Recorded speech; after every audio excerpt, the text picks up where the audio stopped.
Improve your memory part 3। আজকেও এই ভিডিওতে তিনটে ইনফরমেশন তোমাদের সাথে বা তিনটে টিপস তোমাদের সাথে শেয়ার করব টু ইমপ্রুভ ইউর মেমোরি।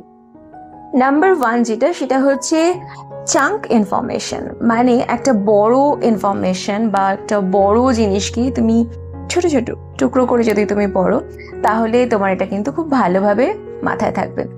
আমার বাংলা ব্যাকরণে যে সংজ্ঞাগুলো পড়তে হতো, সেগুলো না একদম মনে থাকতো না। আমি ওই জিনিসকে, একটা জিনিসকে ধরো একটা লাইনে রয়েছে, কিন্তু সেখানে হয়তো 3-4টে পার্ট রয়েছে।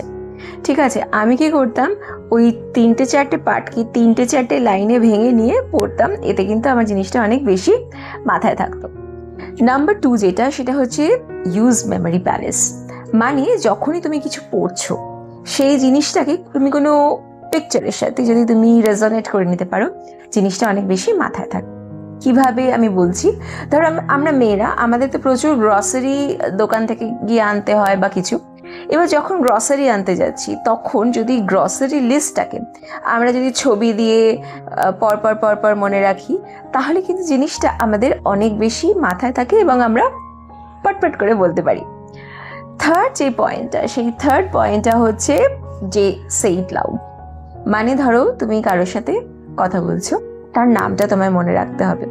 মানুষের নামটা হচ্ছে তার কাছে সব থেকে মিষ্টি একটা সাউন্ড বা মিষ্টি একটা ওয়ার্ড বলতে পারো। তো তুমি যদি তার নামটাকে ধরে তাকে গ্রিট করো, যে ধরো তুমি আমার সাথে কথা বলছো, তুমি আমাকে বললে হ্যালো অন্তরা, কেমন আছো।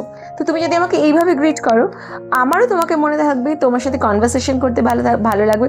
এবং তোমার যেটা হবে, সেটা হচ্ছে তোমার জিনিসটা, নামটা প্রপারলি মনে থাকবে।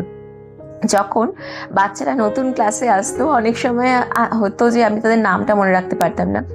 খাতা ফেরত দেওয়ার সময় আমি ধরো কিছু চেক করলাম, কিছু ক্লাস ওয়ার্ক বা হোমওয়ার্ক দিয়েছিলাম, আমি সেটা চেক করলাম। চেক করার সময় আমি নাম ধরে ডাকতাম, নাম ধরে ডেকে বাচ্চাটাকে বেশ কিছুক্ষণ ধরে দেখে নিতাম, আচ্ছা তুমি হলে এই। তখন তাকে দু একটা কিছু টিপস বলে দিলাম, এই তুমি এটা এই জিনিসগুলো ভুল করেছো, এটা ঠিক করে নাও। তো অটোমেটিক্যালি আমার মাথায় কিন্তু এরকম যদি আমি 2-3বার করতাম, সেই সমস্ত নামগুলো কিন্তু একদম প্রপারলি জাস্ট ছেপে যেত। তোমরাও ট্রাই করে দেখো। যদি এটাকে ইউজফুল লাগে, প্লিজ এই ভিডিওটা তাদের সাথে শেয়ার করো যাদের এই ভিডিওটার প্রয়োজন আছে, তোমাদের বন্ধু বান্ধবরা। আর ভিডিওটা ভালো লেগে থাকলে আমার চ্যানেলটা সাবস্ক্রাইব করতে পারো এরকম আরো ভিডিওজের জন্য। আর 1:1 সেশনের জন্য ইউ ক্যান ডিএম মি।